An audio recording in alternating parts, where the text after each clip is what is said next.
Olá, pessoal, voltamos. Voltamos para mais um capítulo da pandemia de coisas no canal Mais Direitos Humanos. Este canal que aos poucos vai crescendo, aos poucos, mas com força. E hoje, Laio Condes sempre conosco aqui, retaguarda, companheiros e companheiras, também conosco nosso parceiro Carlos Eduardo Magalhães, também conhecido como Gato, e um convidado, mais um convidado especial, especialíssimo nesse canal, que é o Ricardo Carvalho, diretor da ABI em São Paulo, jornalista, escritor, roteirista e diretor de documentários, biógrafo de Dom Paulo Evaristo Arns. Está no momento escrevendo a biografia do advogado José Carlos Dias, que deu assistência jurídica a mais de 500 presos e perseguidos políticos. Dirigiu a série Resistir é Preciso, que em 10 episódios narra a trajetória da imprensa alternativa e clandestina durante o regime militar. Essa série é muito legal e já fica aqui a dica logo de cara. Olha só, antes de mais nada eu preciso lembrar o pessoal do chat para mandar perguntas, comentários. E também nós estamos no Facebook, no Instagram, no Catarse, onde você pode ajudar o canal com qualquer valor. E também no chat, tá, pessoal? Vocês podem ajudar no Super Chat. Então, quando vocês colocarem aí comentários, perguntas, vocês podem ajudar o canal com qualquer valor também, ok? Bom, eu quero logo de cara também agradecer a presença do Ricardo aqui conosco, essa participação importante dele na construção desse canal e perguntar para ele em cima desse tema que é Bolsonaro. Por que Michele recebeu 89 mil reais do Queiroz?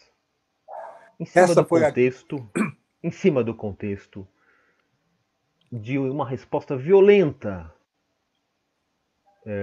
que infelizmente é comum de nós vermos por parte daquele que está na presidência da República. Obrigado, Ricardo. Estou aqui à disposição. E acho que essa coisa do Queiroz foi mais uma grande sacada da resposta.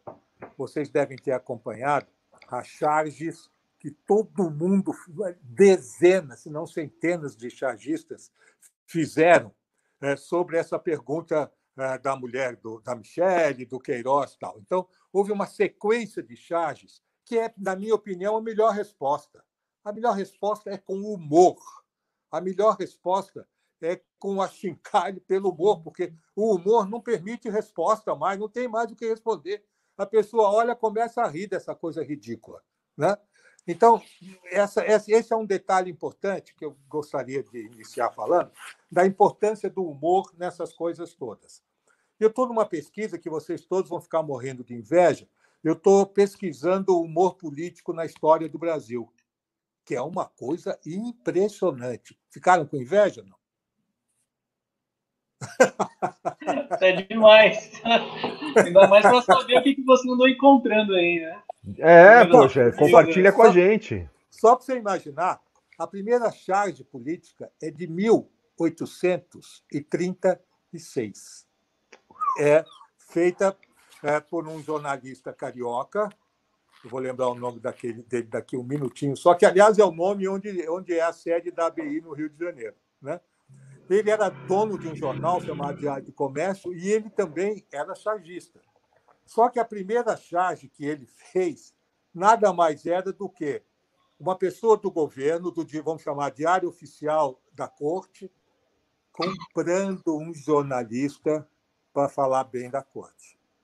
Essa é considerada a primeira charge política da história brasileira. E de lá para cá, amigo, é uma história maravilhosa da criatividade, da sacada. A figura, para mim, icônica dessa história toda é o Barão de Tararé, que vocês conhecem e tal. O Barão foi preso não sei quantas vezes. Ele tirava sarro de todo mundo, de todo mundo. Ele tinha até uma malinha já pronta, para quando a polícia chegava, ele já ia ser preso, já ia preso. Né? Então, nessa série chamada Resistir é Preciso, tem um capítulo quase inteiro dedicado ao Barão de Tararé. Depois eu E posso o até dar entre o sem endereço. bater, Ricardo? Entre, vírgula, sem bater. Sem bater. Porque ele levou uma surra dos marinheiros, voltou para a redação dele e colocou na porta isso, entre, vírgula, sem bater. Quer dizer, uma figura. Então, eu acredito muito no humor como resposta a essas agressões. Lógico que não é só humor, né? Lógico que tem que ser tomada medidas mais sérias, jurídicas, etc. Para você ter uma ideia, eu fui a um levantamento que a FENAGE fez, que Bolsonaro, de alguma maneira, cometeu 245 ocorrências no primeiro semestre desse ano, 245 ocorrências contra a imprensa. Olha só. 211 categorizadas como descredibilização da imprensa. Ou seja, a imprensa não presta, todos mentirosos, comprada, e tarará, e tarará. 32 ataques pessoais a jornalistas. E tem 2 ataques contra a federação da FENAGE, a Federação dos Jornalistas. Quer dizer, é uso e costume do Bolsonaro, que é o presidente da República, de ficar esculhambando a imprensa e agredindo os jornalistas. Essa última agora, né, de ontem e de ontem, é um absurdo, e querer encher a boca do cara de porrada e tal, né? E uma das melhores respostas que eu vi, vocês são bundões, e como bundões vão pegar a Covid, é que agora a gente vai fazer a Associação Brasileira de Bundões. Porque se ele acha que todo jornalista é bundão, então, velho, vamos enfrentar isso. Então, essa coisa do Bolsonaro... Agora, tem um detalhe nisso que eu gostaria de talvez chamar a atenção. Durante o semestre inteiro, até essa coisa do Queiroz, achar o Queiroz, ele vinha com tudo. Pá, pá, pá, porrada. Quando acharam o Queiroz lá em Atibaia, ele regrediu. Ele parou um pouco, tal, aí ele teve a Covid, ele se acalmou. E quando é que ele volta a atacar? Vamos ver. Quando sai a pesquisa do Datafolha dizendo que ele estava em alta. Ele se sentiu seguro e foi para o ataque. Agora, não é só a Datafolha. Ele tem um sistema de medir audiência, particularmente nas redes sociais, que é muito sofisticado. Como eu me meto nessas coisas, vocês devem se lembrar que quando ele atacou o Felipe Santa Cruz, dizendo que o pai do Felipe, o Fernando, foi assassinado pelas suas próprias hostes, inventou aquilo, ele falou de manhã. À noite, ele deu um cano no embaixador francês e foi para a barbearia para despreocupadamente, como se estivesse fazendo uma simples barba, ele, de alguma maneira, retroagir um pouquinho no que ele disse. Não foi bem assim. Por quê? Porque pegou mal nas redes sociais o que ele falou. E ele tem condições, eu sei que ele tem, nós sabemos, que ele tem condições de medir essa repercussão durante o dia. Veja que ele sempre fala as coisas, ou falava, de manhã cedo, quando ele saía para o palácio. Então, essa coisa ficava repercutindo nas redes. Quando ele voltava à noite para o recanto do seu lar, ele ou esculhambava mais, ou ele recuava, tal. Quer dizer, vou dizer uma coisa a vocês: burro ele não é. Ele não é burro. Por quê? Porque ele tem a exata medida da onde ele pode pisar, por conta das redes sociais, por conta desses 30% que são bolsonaristas. Eu tenho primos no Nordeste que são bolsonaristas, né? Então, finalmente, essa coisa não passa pelo DNA, ainda bem. Então, esses meus primos no Nordeste, que são bolsonaristas mesmo, né? Brigam comigo, não sei o quê, eles também ficaram quietos quando o Bolsonaro ficou quieto. Eles fazem parte desses 30% de apoio ao Bolsonaro, que eu acho que ele tem, eu não acho que não tem, não. Eu acho que ele tem esse apoio, sim, né? Então, para dizer que ele volta com tudo contra a imprensa quando ele sente que ele está melhor situado na pesquisa ou na aceitação popular. Sim. Gato, Laio, vocês têm pergunta? Eu tenho uma pergunta para o companheiro, posso? Deve. Ô, Ricardo, o que você me diz do seguinte? Eu vejo uma grande contradição entre a grande imprensa brasileira e alguns jornalistas. Por que eu falo isso? De maneira geral, a grande imprensa brasileira continua apoiando o Guedes, a política econômica do Guedes, aquela história de deixa passar a boiada, etc. e tal. Apoia? E alguns veículos, como o Globo, a Folha, atacam, ou melhor, não atacam, mas tem uma postura mais crítica em relação ao Bolsonaro. Bom, você não vê aí uma certa contradição entre aquilo que a imprensa, enquanto empresa, os veículos de comunicação estão fazendo? Quer dizer, criticam o Bolsonaro por um lado, mas apoiam toda a política econômica do governo. O que você me diz disso, companheiro? Olha, Gato, eu tenho uma certa dificuldade de captar isso. Por quê? A grande imprensa é uma empresa privada. Não tem como escapar disso. Tá certo? A Folha é uma empresa, a Globo é uma empresa, o Estadão são empresas que visam o lucro. Por ipso facto, por serem exatamente empresas. Tá certo? Mas, ao mesmo tempo, vivem da credibilidade, vivem cada vez menos das suas assinaturas. Não sei se é daí ou daqui. Hã? Alguém falou? Posso continuar? Então, vive das suas assinaturas. Não pode, é que um pouco da sua fala eu perdi. Ah, pois não. Então é o seguinte, eu estou dizendo que eu tenho uma certa dificuldade de ser tão peremptório em relação a isso, né? Porque eu acredito na imprensa. Sorry. Eu acredito. Eu acho que a imprensa, com todos os seus defeitos, ela é ainda o vínculo que a gente tem com a informação e como repercutir essa coisa na sociedade. Eu acredito na imprensa. Por exemplo, a Folha fez há 3 dias um editorial inacreditável, juntando o nome da Dilma e do Bolsonaro. Dilma, Bolsonaro, Jair, Dilma, sei lá, uma coisa assim, que pegou muito, mas muito mal. Né? Teve gente que o conselho editorial tem que pedir demissão, tal. Foi uma besteira que a Folha fez. Mas será que ali a gente que conhece os bastidores de jornal diário, como é feito, como é assinado, como é escrito, eu tenho minhas dúvidas. É só dúvida, não tenho nenhuma coisa peremptória também para dizer. Eu não sei se essa é realmente a opinião da Folha, apesar de ter saído no editorial. Pegou mal o PAC e eu acho que a Folha não vai recuar, obviamente, porque é um editorial, é opinião. Mas é um jornal diário. Então, Gato, eu tenho uma certa dificuldade de determinar que a Folha de São Paulo é a Folha que eu acompanho mais, né?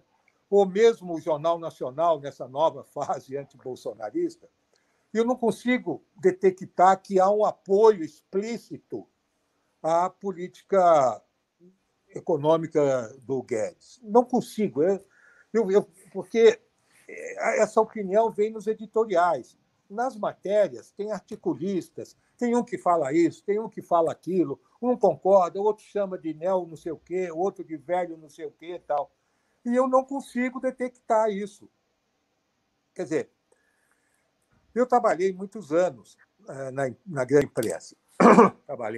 Como eu disse, trabalhei na Folha, trabalhei na Editora Abril, trabalhei na Rede Globo, trabalhei na Isto É, trabalhei no Jornal da República e tal. E, como repórter, a gente sofria muito. Vou dar o exemplo da Folha. 1976 a 80. Eu era o repórter de direitos humanos, como a gente brincava. Então, eu cobria toda a área de desrespeito aos direitos humanos, tortura. Fiquei frente a frente com o Fleury para entrevistar, estava morrendo de medo. Enfim, eu fazia esse tipo de cobertura. Quando eu voltava para a redação, dependendo do que era a matéria, o meu editor, uma figuraça chamado Roland Marinho Sierra, ou o próprio Alexandre Gambirásio, que era da primeira página, falava: "Ih, lá vem o Ricardão com mais uma matéria." Que era o quê? Era uma denúncia. Eu só estou contando uma historinha, tá? Era uma denúncia de respeito e tal. Eu escrevia a matéria ia para o 9º andar, lá para a sala do Frias, e o Frias que determinava se ia ou não ia para o ar, ou ia ou não ia ser publicado. Essa é a nossa realidade. O que a gente faz? Né? Eu cumpri o meu papel. E, por sorte, como a Folha estava nesse período de autoafirmação, na década de 70, com o Cláudio Abramo, etc., então as matérias saíam coisas. A primeira lista de desaparecidos, de 23 desaparecidos, foi publicada na véspera da chegada do Jimmy Carter ao Brasil. E foi uma decisão do jornal. O Cláudio Abramo cai alguns dias depois, não por causa disso, mas por pressão da ala militar do governo, o governo Geisel. O Cláudio Abramo cai logo depois, 77, setembro de 77. Então, essa realidade do jornalismo que eu vivi e presto muita atenção me impede, viu, Gato, de eu conseguir ser tão peremptório. Olha, realmente, essa coisa da Folha e tal, desculpe, eu não sabia, eu só consigo responder dessa forma, viu, Gato?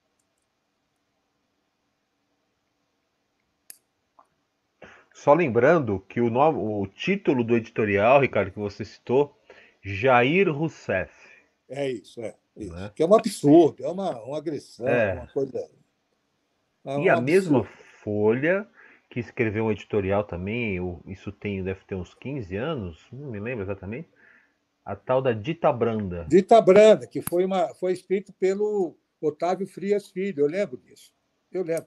Agora, nesses 15 anos, eu não estou defendendo a Folha, hein, gente? Eu estou só defendendo o jornalismo. Nesses 15 anos, quantos editoriais condenando o fascismo ou a ditadura a Folha pode ter feito? Eu acho que vários, particularmente na época das diretas já, que a Folha assumiu com tudo. E quando a gente fala assume, não é só politicamente, é uma empresa. Ela assumiu como marketing, o amarelo, e deu certo. A Folha se tornou a grande defensora na imprensa. A Rede Globo, quando teve eu estava na TV Cultura nessa época, grande, com o Fernando Pacheco Jordão, e nós fizemos a cobertura ao vivo do comício da Sé. Quase fecharam, quase suspenderam a emissora por causa disso. Mas a coragem do Fernando Jordão, e nós fizemos isso. Eu me lembro do Tunico Ferreira, meu querido amigo, repórter da Globo nessa época, ele, cinegrafista, com a câmera debaixo do braço, que eles não podiam nem filmar, nem gravar. Imagine as pressões que não existem. E o Tunico é uma ordem de redação. O que a gente vai fazer? Nós somos assim. Tem vários casos desse, né? Então, nesse caso das diretas já, a Globo só entrou nas diretas já no comício da Candelária, no Rio de Janeiro, quando a Globo percebeu que não tinha mais jeito. Ou ela assumia ou ela ficava fora da história. Então, Gato, o que eu posso dizer é que a gente tem que avaliar com muita cuidado essa coisa da empresa, que quer lucro, do jornalismo, que precisa de credibilidade, entendeu? Pois é, esses dois exemplos que vocês deram, a Dita Branda e essa de agora, são dois exemplos inadmissíveis. Agora é opinião. E se for opinião do jornal, a gente faz o quê? Rasga, não lê, queima. E a mesma Entendeu? Folha, Ricardo, que agora está falando em alguma coisa referente à democracia. Não é a Folha que está com uma campanha assim? Visto amarelo. Visto amarelo, isso. Como foi nas diretas já. É uma ação mercadológica dela, que, no caso, casa bem com política. Entendeu o que eu quero dizer, Rodrigo? Você não pode só dizer, Folha... tem nuances nessas coisas. A gente não pode, na minha opinião, perder isso de vista. Tem nuances importantes. Agora, eu preciso aqui fazer uma provocação. Não, faça. Não é minha, é uma frase, não é minha, uma frase que, enfim, já ouvi algumas pessoas falando, eu não me lembro o autor dessa frase. Não, tudo bem, pode falar. Que é o seguinte: o Estado de São Paulo é um jornal conservador de direita. Isso. A Folha de São Paulo é canalha. O que você acha disso? Eu acho que é a livre expressão das pessoas. Né? Falo, simplesmente resumir como canalha. Putz, né? Eu trabalhei lá há anos, eu leio a Folha, sou assinante, eu critico, porra, que bosta que a Folha fez, isso, aquilo. Agora, canalha, se a gente for no dicionário procurar o que quer dizer canalha, eu tô aqui ó, com um dicionário. Fica parecendo que eu estou defendendo a Folha. Volto a dizer, não estou. Estou defendendo a possibilidade de se fazer jornalismo, com todos os defeitos que a Folha como empresa tem, que a Globo... você tem... Então, exemplos, eu não vou ficar aqui falando, dando exemplos, porque não existe essa coisa da resistência da redação. Isso é bobagem. O redator, o editor manda fazer, o jornalista faz. Se não faz, vai embora. Mas também não é assim tão pão, queijo. Também não é assim. Né? Mas tem uma relação, não sei se vocês três trabalharam em redações da grande imprensa, é uma relação tensa às vezes. Não agora, eu estou falando de tempos atrás. Não sei, nem sei se agora é, porque eu estou afastado há algum tempo da chamada grande imprensa. Mas isso tem que ser analisado do ponto de vista histórico. Eu não chamaria a Folha de canalha, eu chamaria o Estado de um jornal conservador. Não sei. Eu queria fazer. Eu estou falando demais, gente. Você não está vendo que estou aqui falando que não é louco. Eu até queria fazer uma pergunta para você, Ricardo. Você que participou da grande imprensa por muito tempo e viu muita coisa. Como é que você vê essa questão da internet que aparece e aí alguns jornalistas acabam saindo dessas empresas, acabam fazendo o seu próprio blog para falar sobre as notícias? Como é que você vê isso? Como uma coisa positiva? Como é que você vê essa relação? Absolutamente saudável essa relação. Muito saudável. Agora, jornalismo é credibilidade, jornalismo é fato. É a resposta a 5 perguntinhas: quem, quando, onde, o que, por quê. Né? No blog, se você quiser mentir, você mente. Tá certo? É seu, você faz do seu jornal o que você quiser. Né? Mas eu acho muito saudável o aparecimento dos blogs e das várias posições de jornalistas. Eu citaria assim, Ricardo Couto, Luiz Nassif, meu Deus, quantos não tem, né? Que são jornalistas sérios, na história eles têm sido sempre jornalistas muito sérios, e é saudável que tem. Agora, tem que ver, dá para viver? Tem anunciante? Como é que vai fazer? Como é que dá esse lado monetário da vida? Mas eu tecnicamente, sou a favor, sim, de que os blogs de jornalistas se multipliquem. Olha só, chegou a Ellen mandando superchat pra gente, R$5. Grande Ellen, obrigado pela ajuda. Manda pergunta, manda o texto também para vocês que estão assistindo para mandar superchat. Vocês podem mandar o superchat já com a pergunta direto, tá? Porque aí já cai aqui direto pra gente poder tá falando já. Gato? Então, fala aí, Gato. Gato nos ouve? Eu queria fazer uma outra questão para o Ricardo, que você levantou uma coisa que eu acho que é fundamental. A imprensa vive de credibilidade. É preciso ter credibilidade para que a imprensa consiga sobreviver, consiga fazer o seu papel. O seu papel é importante numa democracia. Difundir ao máximo as informações, etc. Eu não sei, é uma sensação que eu tenho de que hoje em dia a grande imprensa brasileira perdeu muito a sua credibilidade em função das coisas que fez no passado, desde o golpe de 2016, da Dilma, o apoio que foi dado que se fala, ao Temer, enfim, as coisas que aconteceram. Você acha que isso não prejudica o trabalho do jornalista, do jornalismo, essa questão da credibilidade?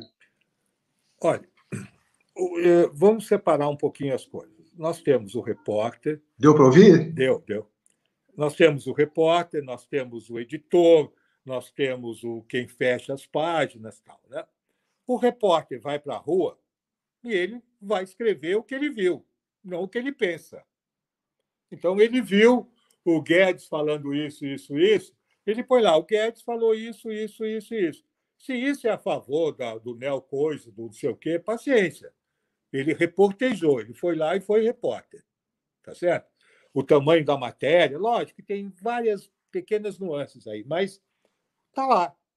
Então, durante a crise de 2015, dessa coisa da Dilma e tal, a imprensa, o repórter ia lá e dizia, como é que é isso, seu Moro? O Moro dizia isso. O repórter ia lá e punha isso. Esse é o papel do repórter.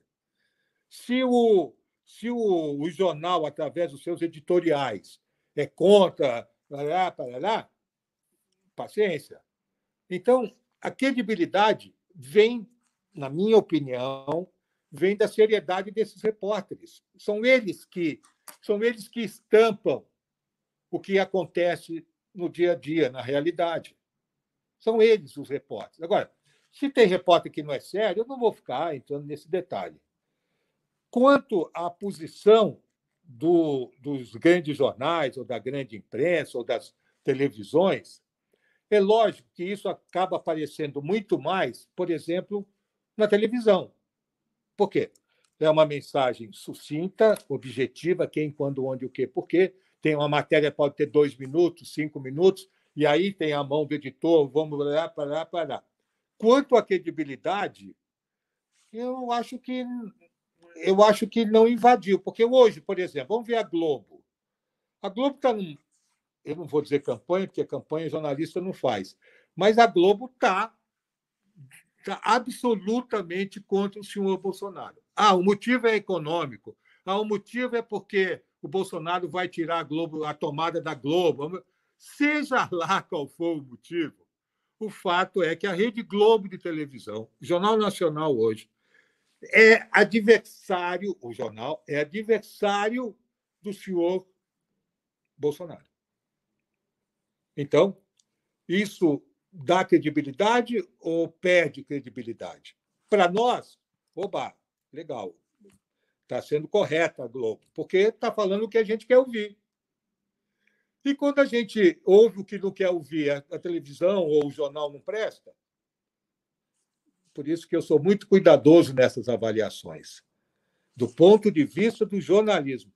Eu sou um jornalista vocacionado. Vocês não sabem como eu sou chato como jornalista e como fui chato a vida inteira como jornalista. Por conta de buscar essa credibilidade, esse detalhe, nós não podemos nos expor, tal. Então, vou pegar esses 2 momentos, Gato, para tentar responder a você. A Rede Globo, pegar a Globo, que é mais visível. A Rede Globo, no episódio da Dilma, do Moro e tal, mandava bala. Dilma, isso, o Moro é o maior, tal. E agora, o Bolsonaro não presta, ele é safado, tem rachadinha, rachadona, tem tudo. Como é que faz, né? A Globo hoje é boa e antes não era? Porque a gente acha isso ou aquilo? É a minha resposta.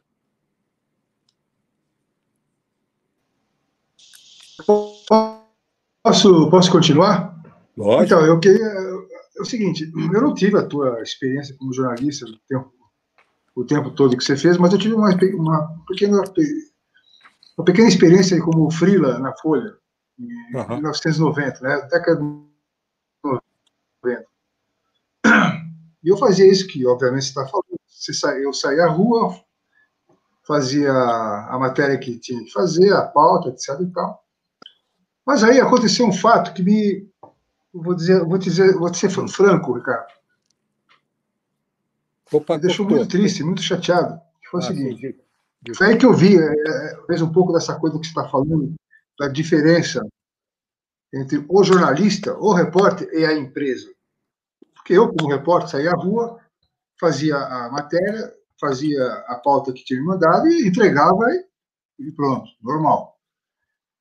Aí eu fui mandado para fazer uma pauta na Assembleia Legislativa de São Paulo a respeito de uma compra de carros, na época eram Opalas, e fui orientado pela chefe da redação, fui falar com o presidente da Assembleia, que na época era o Tonico Ramos, do MDB. Fui muito bem recebido, tal, sentei, fiz a entrevista com ele, bati um papo, tal, ele me mostrou o porquê que os carros seriam comprados, que modelos de carros seriam comprados, papapá, enfim. Eu voltei para a redação, sentei no mesão dos... Uhum. No dia seguinte, o jornal aparece com uma puta manchete, a Folha da Tarde, caindo de pau no Tonico Ramos. Qual é do jornal? Caindo de pau, assim. Diga. Era a Folha da Tarde. Tá, estava na Folha da Tarde. Lembra da Folha da Tarde? Lá lógico. Na Barão de Limeira? Lógico.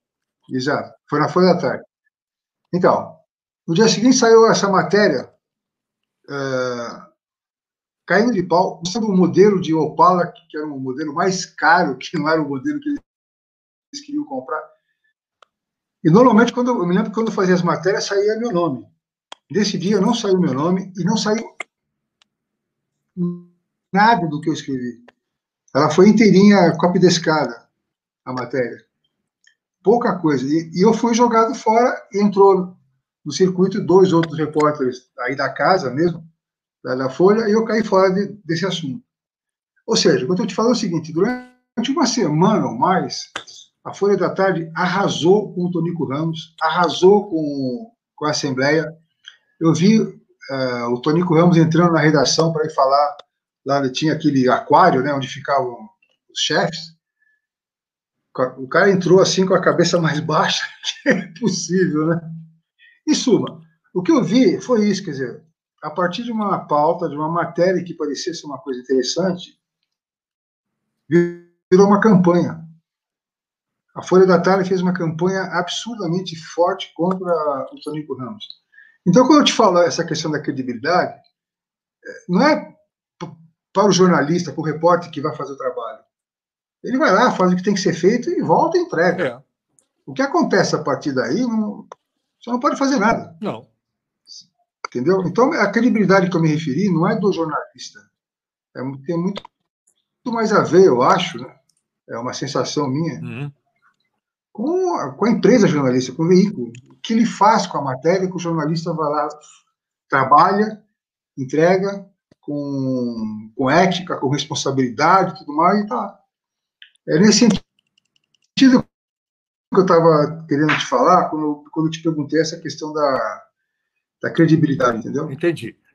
Não sei o que você acha a esse respeito. Estou te falando uma experiência que eu tive, que, como eu te falei, não é a sua experiência, é muito menos, é óbvio, mas foi uma experiência que eu tive. Absolutamente desagradável o que aconteceu. A sua sorte é que eles não puseram o seu nome na matéria, pelo menos, né, Gato?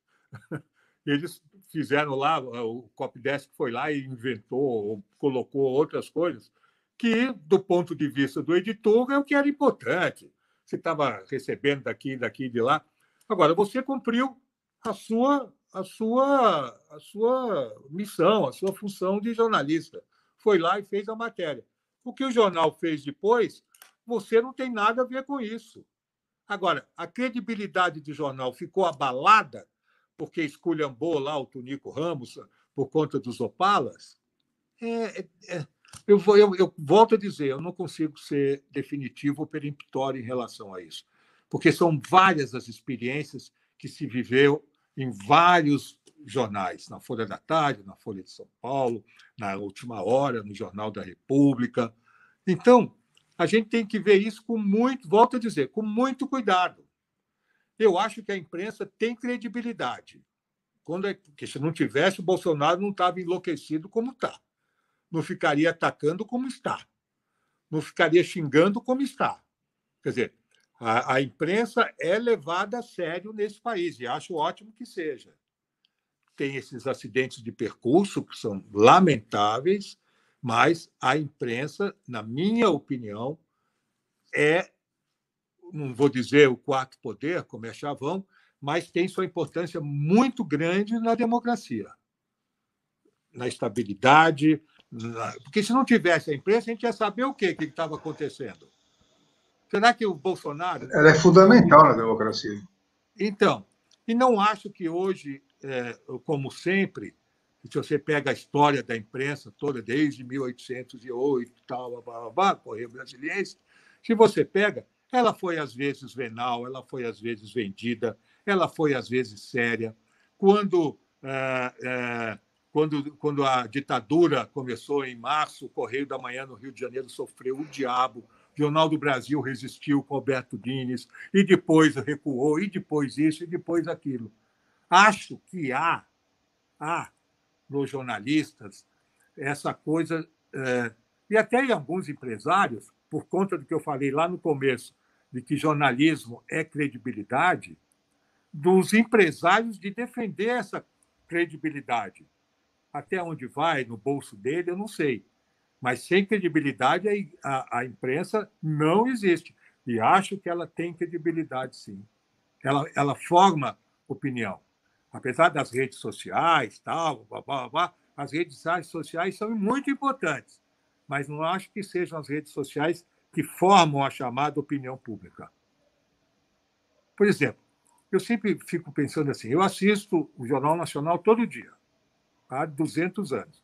Por bem ou por mal, eu estou ali informado. Eu leio 2 jornais todos os dias. Com o advento da internet, das redes sociais, eu leio uma coisa ou outra, tal, né? E eu fico imaginando como é que o Jornal Nacional hoje tem 30 milhões de pessoas assistindo, em média, que é gente paca, né? E elas assistem ao mesmo tempo o que está acontecendo. Na rede social, eu assisto a hora que eu quero, eu opino, eu vou, eu venho, papapá. Então, a imprensa, ou no jornalismo impresso, ou no jornalismo de TV, ela tem credibilidade, ela marca presença, senão não teria tanta polêmica em torno dela. E quanto à credibilidade, eu acho que a imprensa brasileira tem credibilidade de uma maneira geral. Eu acho. Agora, Ricardo, tem uma questão que a gente levantou aqui quando o Laurindo esteve aqui com a gente. A gente falou sobre várias coisas. Que é conselheiro da BI, inclusive. Isso mesmo, grande Lalo. Uhum. E aí nós levantamos a questão, exatamente essa questão da necessidade de uma imprensa, de uma comunicação social para a democracia. E esse é um problema muito grande no Brasil, porque nós temos alguma coisa que podemos chamar tranquilamente de monopólio ou oligopólio midiático, né? Eu costumo dizer que nós não temos uma comunicação social, nós temos uma comunicação empresarial, que inclusive agride a Constituição Federal. Lá no artigo 220, ele é absolutamente claro, ele veda a existência de monopólio ou oligopólio, né? Falamos sobre isso. Como que você vê essa questão, esse problema, dentro de um contexto da luta ou da busca por uma democracia que vai passar necessariamente pelos meios de comunicação? Eu acho que a internet é um primeiro caminho importante disso, de alguma maneira combater o oligopólio, monopólio, etc., né? Mas isso tudo, num mundo como esse, capitalista, precisa ter dinheiro para fazer as coisas. Não dá para...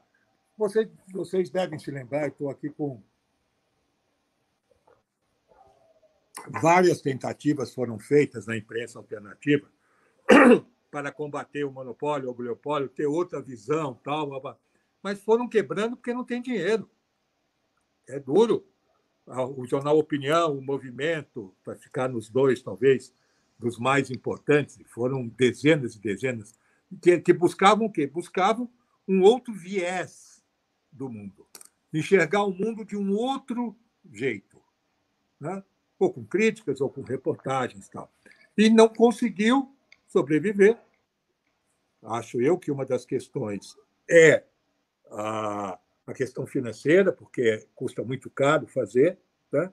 E outra talvez seja como é que eu vou dizer isso?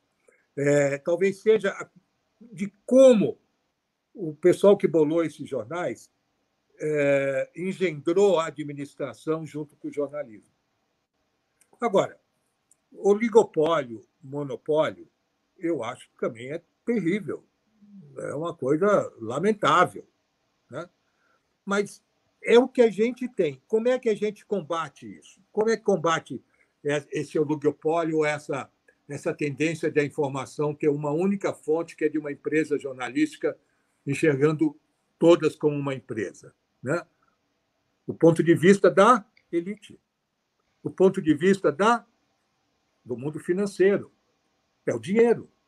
É o dinheiro que acaba, de alguma maneira, dando linha para que essas coisas aconteçam. Como se combate isso? Eu acho que a internet, em bem utilizada, ela poderá ser uma saída importante. Agora, ao mesmo tempo, há uma divisão muito grande dessas coisas todas, né? Então, qual é o blog que eu posso acessar, ou qual é o site que eu posso acessar, que me vai dar a realidade do que está acontecendo? Volto a dizer, o quem, quando, onde, o quê, por quê. Aquele lead que o Gato fez lá na Folha da Tarde, o pessoal jogou fora e depois falou o que quis, né? Credibilidade continua sendo a palavra-chave. Continua sendo também a questão financeira ou capitalista. Precisa ter dinheiro para fazer. Precisa. Não basta só a vontade. Eu confesso que só vejo um caminho para quebrar esse monopólio, esse oligopólio, a partir da internet, que precisa ainda amadurecer para essas coisas. Você não acha, Ricardo, que também um caminho possível seria o Estado brasileiro ter um programa, um compromisso nessa área, para que essa comunicação realmente seja possível para mais pessoas, para todos e todas? Não, o que seria? O que seria, então, Rodrigo? O Estado brasileiro faria o quê, para eu entender? Por exemplo, se a gente for pegar os últimos anos, ou os últimos governos, ditos populares, progressistas, enfim, o que ele trouxe, e o pior ou melhor, ele trouxe um projeto muito interessante. Agora eu não vou me lembrar o nome do jornalista que participava com a gente lá nos Blogueiros Progressistas. Enfim, daqui a pouco eu lembro o nome dele. Não, tudo bem. O projeto, o que era? Era um projeto de democratização, onde ele pesquisou várias leis de mídia no mundo inteiro, né? Então era um projeto, focado na democratização dos meios de comunicação.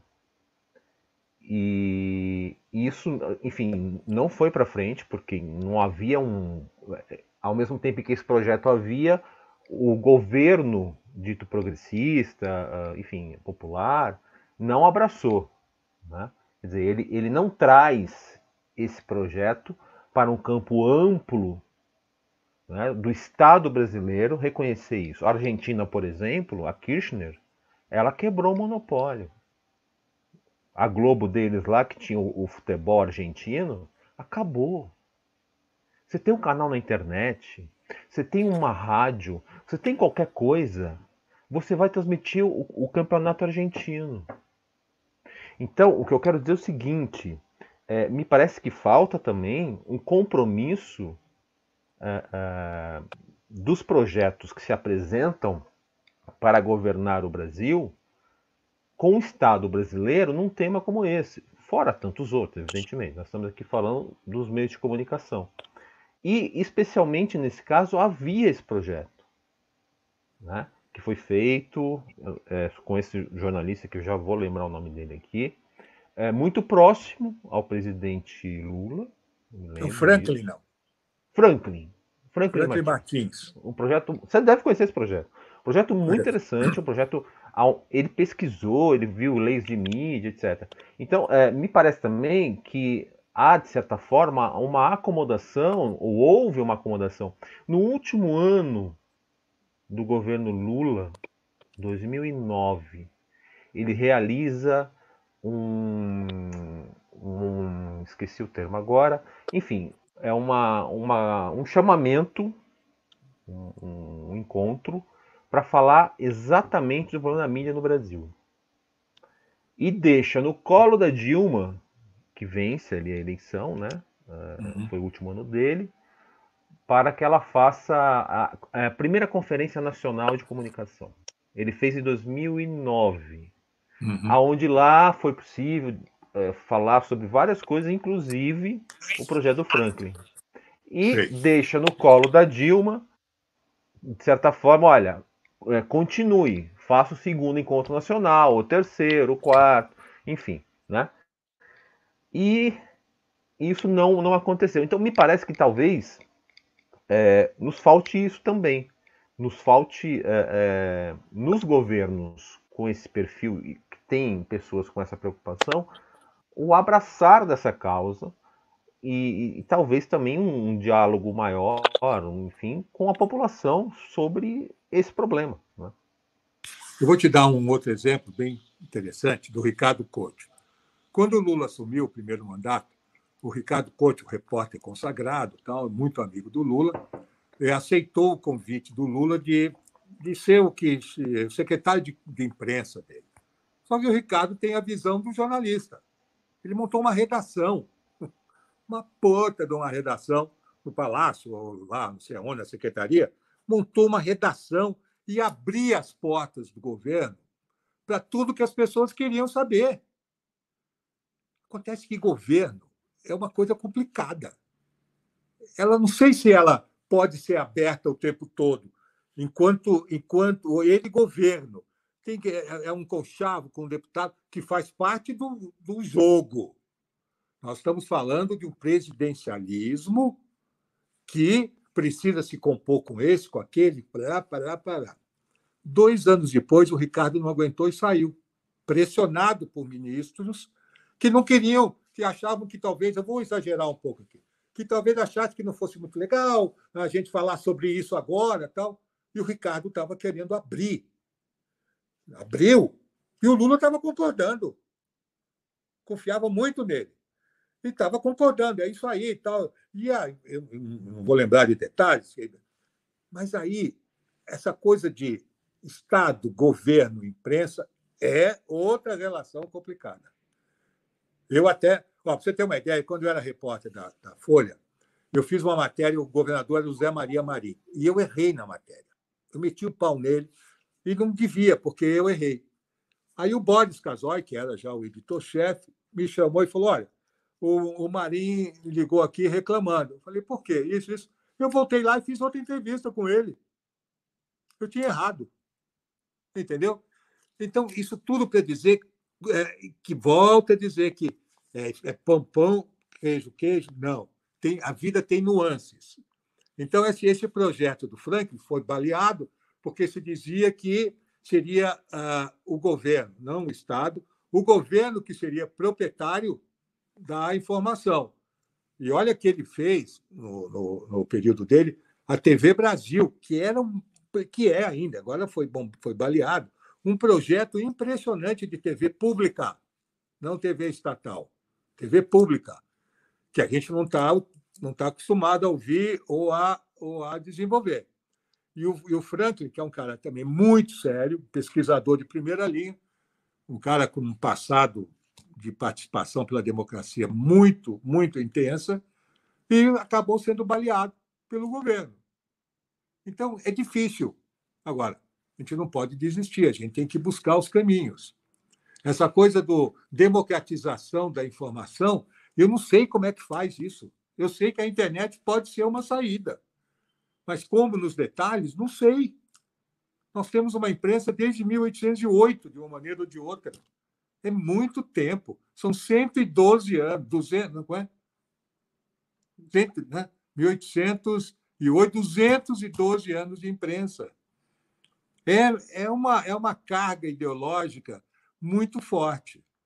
Agora, eu, como vocês também acreditam, a imprensa é fundamental para a democracia, sem dúvida, e volto a dizer, a que nós temos está dando para o gasto, eu acho.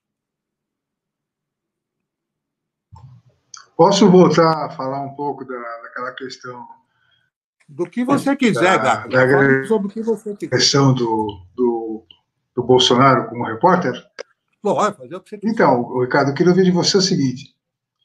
Durante a ditadura militar, civil-militar de 64, era comum ver os jornalistas reagirem a algumas agressões que os milicos, os ditadores fizeram naquela época, como aquele episódio dos fotógrafos que baixaram suas câmeras do palácio, na saída do palácio, né? Ou aqui em São Paulo, numa feira que houve, que o Geisel veio fazer parte e resolveram colocar os jornalistas e fotógrafos no chiqueirinho. É. E quando o Geisel passou, nenhum fotógrafo tirou fotografia, nada. E, enfim, e os caras vieram louco pedindo para os jornalistas não fazerem isso. Quer dizer, havia uma reação dos jornalistas a esse tipo de coisa. Então eu te pergunto o seguinte, esse jornalista que sofreu essa agressão verbal desse maluco que chama Bolsonaro, você não acha que ele poderia também, de alguma forma, não só de uma forma como você mesmo falou, a gente pode reagir de uma forma com humor, que eu acho perfeito, mas você não acha que, sabe, ou ele, ou o grupo de jornalistas que estivesse com ele, poderiam fazer algum tipo de ação que deixasse esse cara, esse Bozo, sabe? Sei lá, tipo assim, você vai dar porrada, então venha. É muito sei difícil. Lá, eu estou só chutando porque eu não estou lá, não tive lá, não posso. É só elucubração. Não, eu entendi, perfeitamente. Eu queria saber isso. Entendeu, né? Entendi. O que você acha? Olha, Gato, é muito complicado essa relação do repórter. Não é só porque ele pode ter medo de levar um supapo de segurança, um empurrão. Ele tem medo de talvez perder o emprego dele. E como é que eu vou condenar? Eu não estou dizendo que foi por isso, não. Mas se o cara manda o Bolsonaro para aquele lugar, de repente, o chefe da redação dele acha que ele não deveria ter agido assim e demite o repórter, que hoje em dia é gente muito jovem. Pelo menos é o que eu tenho visto. Não estou falando de cátedra, mas tenho visto que é gente muito jovem. Será que eu não posso respeitar o direito dele não querer perder o seu emprego, o sustento da sua família e ficar quieto depois de uma agressão? Eu respeito. Eu não sou muito chegado aos heróis de ocasião. Então, poderia, mas não sozinho. Teria que ser, porque normalmente, chegou a ter uma coisa dessa lá no chiqueirinho do Bolsonaro, lá no cercadinho. Por conta não sei do que, de uma das 200 agressões que ele fez, os jornalistas que iam lá diariamente cobrir, e normalmente são os mesmos, né? Porque conhece o segurança, um conhece o outro, troca informação, esse mundo da reportagem. Né? E eles se recusaram a fazer não sei o quê, puseram a câmera no chão e tal. Mas eu acho que a empresa não vai concordar muito com isso. A ABI tentou, nós tentamos fazer o seguinte, fazer com que os jornais se recusassem a ir lá.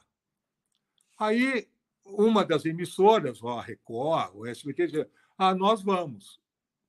Aí, pelo que eu acompanhei, a Globo foi porque ia ser furada. Tá certo? Que é essa coisa do furo. Mas essa coisa caminhou, amadureceu, até que a Globo se recusou a ir lá na frente por um motivo, não cobre mais ele no chiqueirinho. Mas utiliza as imagens que são feitas ou por celular, ou por câmera e tal, acaba utilizando. Mas a postura, estou citando a Globo, porque eu sei que a Globo fez isso, eu não sei se a Folha fez, e o Estadão, os grandes jornais. A Globo falou, nós não vamos mais lá. Pronto. Não quero saber. Então, foi uma decisão da empresa. Foi uma decisão editorial da empresa. Eu respeito o repórter que é agredido e não reage, por vários motivos. Desde porque ele não tem que reagir mesmo, eu acho que não tem, como profissional não tem que calar a boca e anotar. Você é um bundão. E anotar, queria encher tua boca de porrada. É institucional. Ele é um repórter, ele anotou. Agora, ele, como pessoa física, vai reagir? Não acho. É difícil dizer isso, né? Mas eu não acho, não. Como categoria, o sindicato, a FENAGE ou a empresa, sim. Mas ele, pessoa física, não. E se é porque tem medo de perder o emprego, dou a maior força que ele não reaja. Eu estava pensando mais numa reação coletiva, não individual. Não, é que você falou, se você quiser, vem para o pau, tal, né? A reação coletiva da cobertura, você vê que a gente lembra de 2 ou 3 nesses 21 anos de ditadura, a gente lembra dos fotógrafos lá na rampa do Palácio, puseram as máscaras no chão, essa coisa do Geisel, tal. E quando chegaram na redação, o editor falou, cadê a foto, meu? Eu pus a máquina no chão, porque... deve ter xingado o repórter. Eu estou me lixando se você foi isso ou foi aquilo, pôs a marca. Eu quero a foto, porra. Eu quero a foto para pôr no jornal.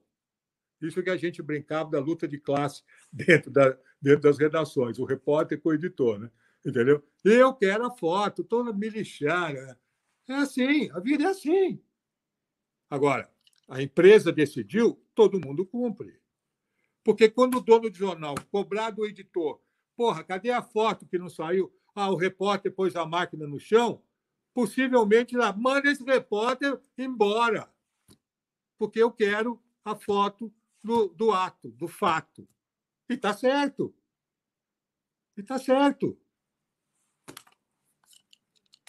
Eu não sou muito romântico nessas coisas, não, viu, Cartor? Não, eu entendo. E é uma sinuca de bico para todos nós, porque a corda sempre vai quebrar do lado mais fraco. Né? Esse é o capitalismo, né? Pois é, e o capitalismo que a gente tanto faz aqui, tanto traz pro debate, e a importância também nesse contexto da comunicação, em como, se é possível, romper esse sistema desumano para que possamos avançar enquanto civilização. Né? Eu acho que é importante isso, a gente lembrar também, a gente sempre fala aqui. Claro. Não, eu acho que não tem outro caminho, acho eu, do que a internet. Agora, como? Na internet, não sei. Mas agora, pelo menos, tem essa luz lá no final do túnel, e como a gente brincava, e não deve ser o trem ao contrário. Entendeu? Eu acho que a internet, sim, ilumina caminhos. Agora, como fazer, não sei. Sim. Uma dessas a maneiras questão da que eu internet... acho que... Sim. Você quer concluir, Rodrigo? Eu só ia fazer uma situação rápida que só um em relação a questão da... Você quer...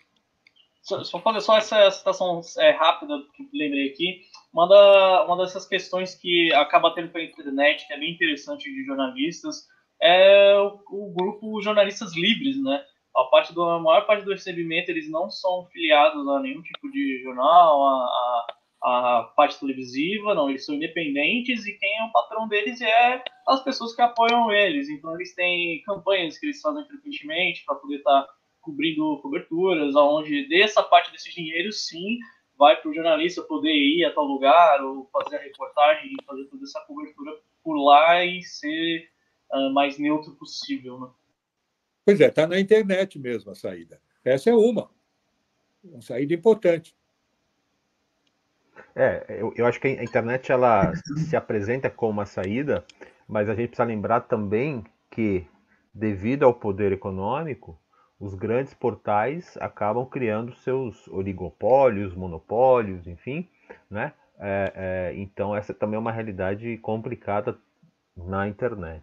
Importante Mas lembrar é bem isso. diferente do jornalismo impresso, né? Na internet você Sim. tem uma chance. Se você vai conseguir, eu não sei, mas você tem uma chance. Com o jornalismo impresso, quando apareceram os jornais alternativos, etc., não tinha chance de nada. Papel caro, Você impressão se lembra, cara, redação cara. Ricardo, você se lembra daquela experiência que surgiu na época da cooperativa? Daquele Com período o que surgiu uma jornal. experiência? Hein? Com o jornal, exato. Lembra disso aí? Com o jornal do Rio Grande do Sul.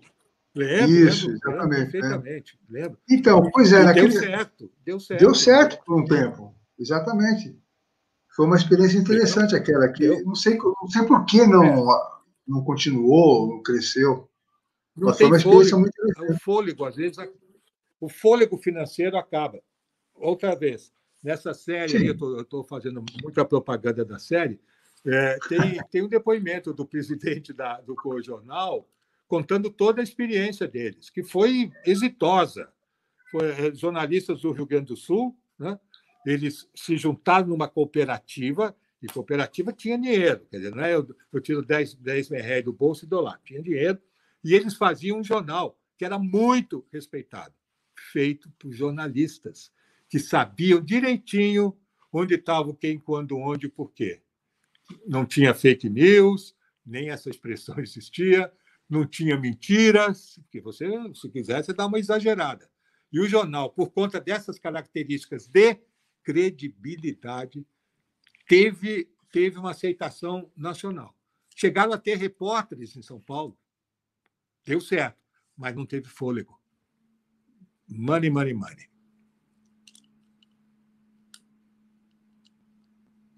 é sempre o gargalo, a questão da grana. É sempre o nosso gargalo. Tem que ter consciência disso, né? Sim, e a gente falou também no começo sobre a questão da história, né? A questão do momento da ditadura militar no Brasil. E esses jornalões todos apoiaram, tem todas Opa, as manchetes, né, exaltando o golpe. Inclusive a Folha com carros da Folha, existem testemunhas que dizem todos claramente que apoiaram. carros eram utilizados para emboscadas e tal.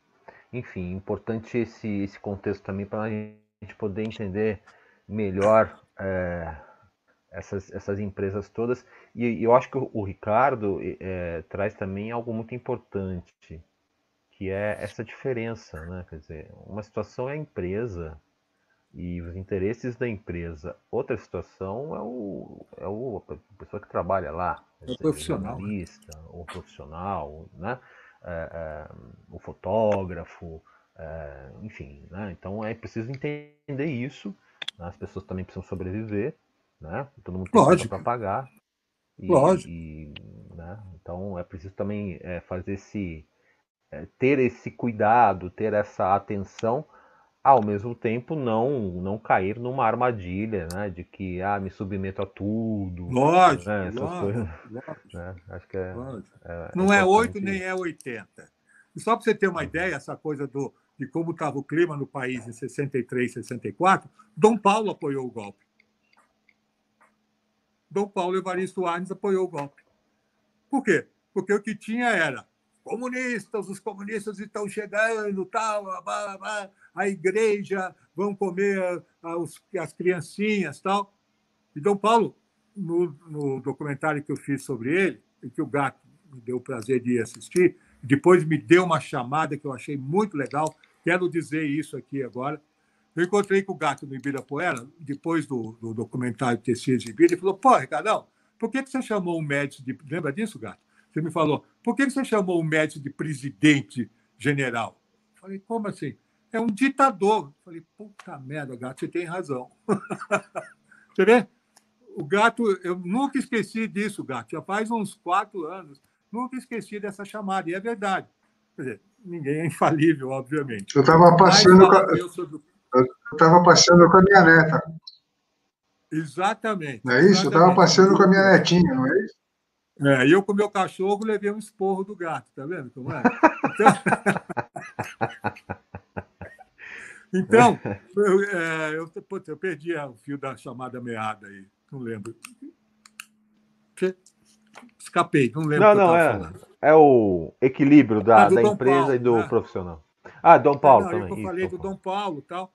E Dom Paulo, ele conta assim, nesse documentário que eu fiz, que o Gato assistiu, tal, que chama Coragem, As Muitas Vidas do Cardeal Dom Paulo Evaristo Soares. Ele fala lá. Ele fala, não, eu fiz a biografia dele também, escrita, ele comenta isso. Ué, os comunistas iam comer as criancinhas, iam pôr todos os padres na cadeia. E aí, à medida que o golpe foi se revelando, não a revolução, viu, Gato? Na medida que o golpe foi se revelando, olha, as pessoas foram pulando fora. Né? E Dom Paulo, obviamente, foi um deles, graças a Deus. muito bom. Gente, olha só. Ah, eu queria fazer só mais uma pergunta para o Ricardo. Pois não. A polêmica, não sei se é polêmica, enfim. A necessidade de diploma para um cidadão, uma cidadã ser considerada jornalista, enfim. Por que eu te pergunto isso? Porque a profissão da comunicação, a profissão do jornalismo, enfim, ela está intrinsecamente ligada à liberdade de expressão. Isso. E aí me surge esse ponto, quer dizer, aquele que vai se propor a realizar o direito de se manifestar e por esse caminho também reportar fatos, praticar jornalismo, ele necessariamente tem que ter um curso superior para isso ou não? Eu acho que tem. Tem que ter curso, tem que ter diploma, porque é um salvaguarda para a profissão. Entendeu? Se você pega um amigo seu qualquer e fala, amigo, vai ali na DRT, na Delegacia Regional do Trabalho, vai com tua carteira de identidade e diz o seguinte, olha, eu sou jornalista e eu quero um registro. Eles te dão. É justo isso? Acho que não. Acho que não.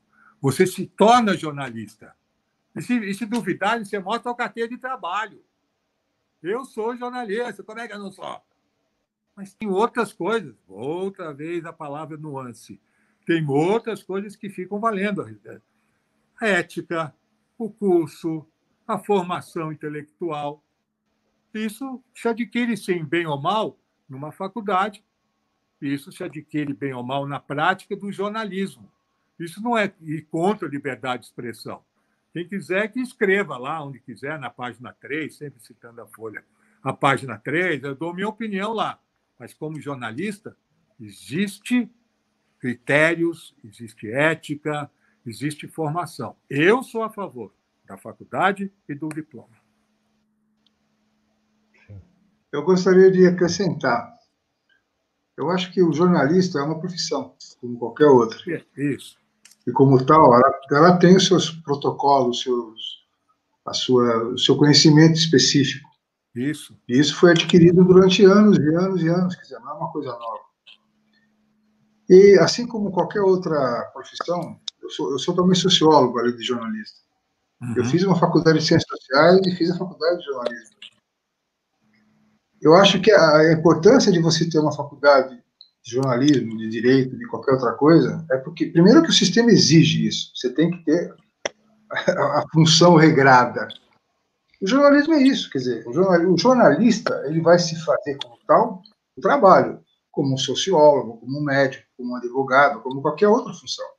A gente aprende na faculdade o mínimo necessário para fazer o trabalho. Daí em diante é exercer a profissão para aprender e desenvolver. Isso. Então eu acho que é fundamental que os jornalistas tenham o seu curso, o seu diploma, o seu reconhecimento enquanto uma profissão. É fundamental isso, eu concordo e temos que lutar por isso mesmo. Sem dúvida alguma. Concordo. Gato, você citou ciências sociais. Você acha que para ser um cientista social, eu que também estudei ciências sociais, ou um sociólogo, como você falou, precisa de curso superior? Como assim? Não entendi. Você acha que não Não, precisa não. de curso superior para ser sociólogo? É Eu isso acho a que tua não. pergunta? Não, só para entender. Sabe Foi outra Eu essa. acho o área? seguinte: Sabe outra ciências área? sociais. Publicidade. Hein? Publicidade. Eu não entendi a pergunta também, desculpe. Não, eu acho que Não, tem não. algumas profissões que foram. Eu acho que entendi. Eu acho que entendi. Tem algumas profissões que foram criadas pelo capitalismo, pela sociedade, e a partir daí, com uma questão de mercado, recursos, publicidade ou alguma outra coisa. Mas quando você fala de uma área chamada de ciências sociais, é diferente, porque ciências sociais faz parte do campo do conhecimento da ciência do ser humano, das pessoas, da sociedade. Não dá para você imaginar um sociólogo sem um curso, ou um antropólogo, ou um cientista político. Não tem como. Assim como não dá para imaginar um cara fazendo advocacia sem tudo aquilo que se aprende numa escola de advocacia. Claro que tem os caras, tem algumas pessoas que conseguem fazer tudo isso por si só. Por exemplo, acho que vocês devem se lembrar daquele sociólogo Maurício Trachtenberg. Bom, ele foi um dos maiores sociólogos que eu conheci. Foi meu professor na graduação, no meu pós. Era um cara fantástico. Ele era um autodidata, o Maurício Trachtenberg. Ele foi um autodidata, que ele foi se criando, se formando, depois fez o curso. Há pessoas assim, não há dúvida que há. Mas, de maneira geral, você tem que ter alguma sistematização do conhecimento. E é isso que uma faculdade ou um curso vai te dar. Melhor ou pior, é outra história. Eu estou discutindo a qualidade do curso, mas que é importante um curso, eu acho que é. Eu Olha, acho que é fundamental. é importante também para o jornalista, porque quando eu comecei a faculdade de jornalismo, eu tive uma formação, eu sempre fui meio desligado com o estudo e tal. Papá. Aí, quando eu comecei a descobrir o jornalismo, tal, eu falei, epa, peraí, está faltando letrinha na minha cabeça. Então, eu entrei na USP, nas Ciências Sociais, e cursei o que eu queria. Eu não queria me formar em Ciências Sociais, ou ser sociólogo, nada. Eu queria colocar letrinhas na minha cabeça. Então, eu fiz alguns cursos só. Luiz Pereira, Ruth Cardoso, e aí vai. E aí, não me formei, vamos dizer, tecnicamente em ciências sociais, não era esse o objetivo, mas adquiri muito conhecimento, principalmente crítico, na Faculdade de Ciências Sociais. Sim. Gente, olha Eu só. acho que é Nós isso. estamos. Não, eu falando que eu acho que é isso mesmo. A gente, É. em qualquer profissão que a gente abrace, se a gente quer crescer, você vai ter que ampliar o nosso cabedal de conhecimento. Como jornalista, como sociólogo, como advogado, como médico, como qualquer coisa. A gente não é um técnico. Não é aquela frase do Einstein que eu acho perfeita, uma cabeça que se abre nunca mais fecha. Então é mais ou menos por aí, quer dizer, a gente tem que abrir mesmo, tem que conhecer. E jornalista é obrigado, o jornalista, a ter um amplo conhecimento das coisas. Ele não vai se aprofundar, mas ele tem que conhecer, tem que ler, tem que saber, tem que ter curiosidade, porque é a ferramenta do jornalista, é isso. Sem isso, você vai fazer o quê? Não tem como, né? Não sei o que o Ricardo acha, mas eu sempre Não, pensei eu nisso. acho, concordo plenamente. A minha dúvida surge como o que o Gato citou, o autodidata e o sistema voraz, né, o capitalismo. Então você precisa ter formação para tudo e as pessoas não, o autodidata deixa de existir, né? Então você tem que estar ali naquela caixinha, com aquela formação específica e tal, senão você não pode ser considerado como aquele profissional, né? Enfim, eu acho que é uma discussão muito boa essa, interessantíssima e que a gente pode retomar aqui, pensar uma nova data, porque acho que de certa forma também historicamente vai explicar um pouco do Brasil, assim, uma coisa meio de uma competição colocada também por esse mercado, pela lógica capitalista, liberal, neoliberal, enfim. enfim. E o melhor bem exemplo disso, interessante viu, Rodrigo? O melhor exemplo disso é o Luiz Gama, que foi jornalista, foi advogado, na verdade, rábula. Ele não deixava ele entrar na faculdade de São Francisco porque ele era negro. Estou falando de 1800 e pedrinha, né? E ele foi um dos mais brilhantes advogados que lutaram a favor da libertação dos escravos. Um bom exemplo disso é o Luiz Gama mesmo. Sim. É um baita tema esse. Gente, olha só. Nós vamos terminar 1h15 já. Agradecer o pessoal do chat. A conversa boa passa rápido. Olha só, o pessoal do chat que esteve aqui. Agradecer a Ellen. O primeiro superchat desse canal. R$5. Muito bom. O Latorraca, a Valéria. Enfim, o pessoal que nos viu aqui, nos assistiu e ao vivo. E o pessoal que ainda irá nos assistir, né? De manhã, de madrugada, tarde, enfim. Lembrar, mais uma vez, que nós também estamos no Facebook, no Instagram e no Catarse. E você pode ajudar com qualquer valor no Catarse, além do Superchat aqui no YouTube.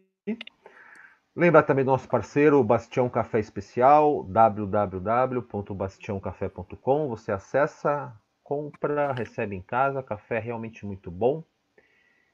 E é isso, eu quero também aqui já reforçar o agradecimento à presença do Ricardo, de ter aceito esse convite, que muito nos honra, e a esse processo de construção do canal Mais Direitos Humanos também a presença dele é super importante. Posso me despedir? Diga. Posso me despedir com uma frase que eu tenho aqui, num pôster, que eu acho o máximo em relação ao jornalismo. Mas agora a gente tem o momento das indicações. Sim. Você pode ser? Coloca a frase aí. Lógico. Ótimo, maravilhoso.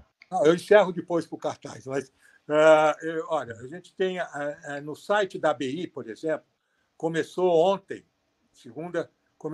a exibição da série Resistir é Preciso, www.abi.com.org.br. Então, lá você vai encontrar a indicação para assistir o primeiro capítulo. E toda segunda e toda quinta a gente vai colocando um capítulo dessa série, que eu acho que é um material muito legal sobre essa imprensa alternativa, guerreira, batalhadora, que resistiu durante o tempo todo da ditadura. Basicamente, eu gostaria de indicar isso. Eu não sei se o documentário de Dom Paulo ainda, não sei onde está direitinho, mas depois eu posso passar para o canal outras sugestões. É isso? Muito legal. O teu livro do Dom Paulo é muito bom. Muito bom. Eu gostei muito. Sim. O Latorraca está indicando. Bela dica do Latorraca. Cidadão maravilhoso Kane. Também. Pô, maravilhoso o filme. A Montanha dos Sete Abutres também é outro filme maravilhoso. O Cineclube da ABI, que chama...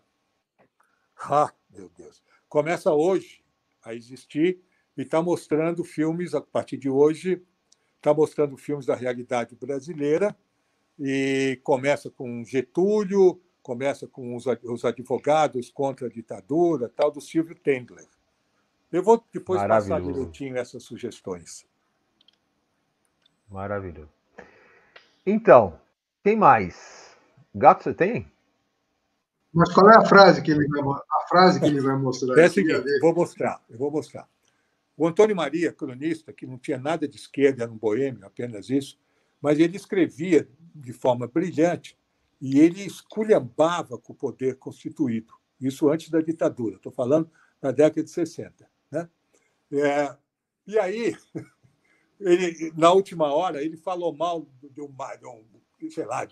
de um almirante e tal. Os marinheiros deram também uma surra nele, mas uma surra. Quebraram a mão dele, pisaram tal. E no dia seguinte, ele apareceu com essa frase aqui, ó. Vê se dá para vocês lerem. Que bobos! Eles pensam que os jornalistas escrevem com as mãos. É brilhante, né? É brilhante. Para mim, é uma frase que sintetiza mesmo esse pensamento do jornalismo a serviço da democracia. É isso. Obrigado. Adorei participar. Adorei Eu acho que o debate, da maneira que foi encaminhado, franco, aberto, posições muito diferentes, um pouco diferentes, isso só enche a gente de ânimo. Parabéns pelo canal, parabéns, eu acompanho sempre que possível vocês e estou à disposição quando precisar. Muito obrigado, Ricardo. Olha só, a minha dica é o seguinte, algumas dicas. Primeira, filme. O Mercado de Notícias. Eu não conheço. Jorge Furtado. Gente, é muito legal esse filme. Ele está no YouTube, em algum lugar assim, não? Não tenho ideia. Que legal, não conhecia. É muito legal. O Mercado de Notícias é um documentário sobre jornalismo e democracia. De quando Fala muito. Ele fala aí de quando é? Ai, caramba, deixa eu ver. Não, tudo bem, eu vou ver. Eu vou ver. Como é que é o nome? Mercado de Notícias, é isso? O Mercado de Notícias. É muito legal, gente. E olha só, o outro...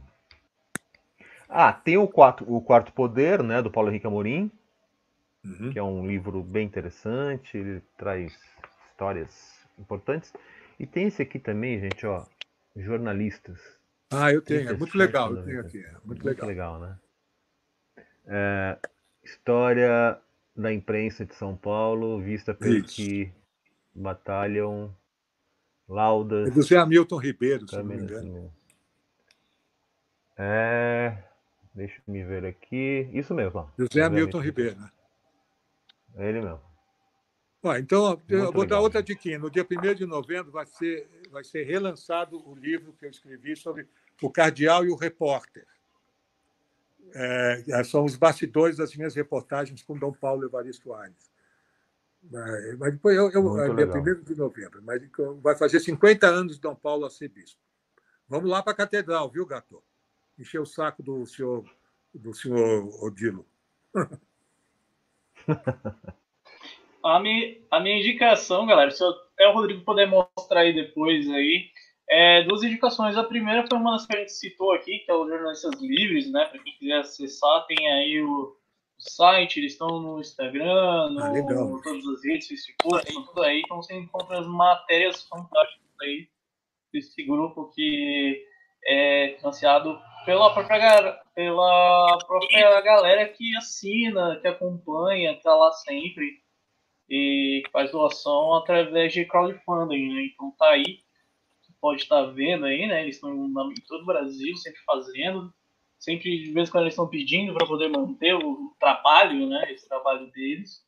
E o outro, como a gente também citou logo no início, para fazer uma ponte, a gente estava falando muito sobre comédia, né? Principalmente o Ricardo falando dessa questão da comédia, né? Das charges, falando nessa questão de como responder e tal, acabar se lidando. Eu lembrei aqui também de uma companhia de teatro chamado Companhia de Comédia Os Melhores do Mundo. E lá você encontra...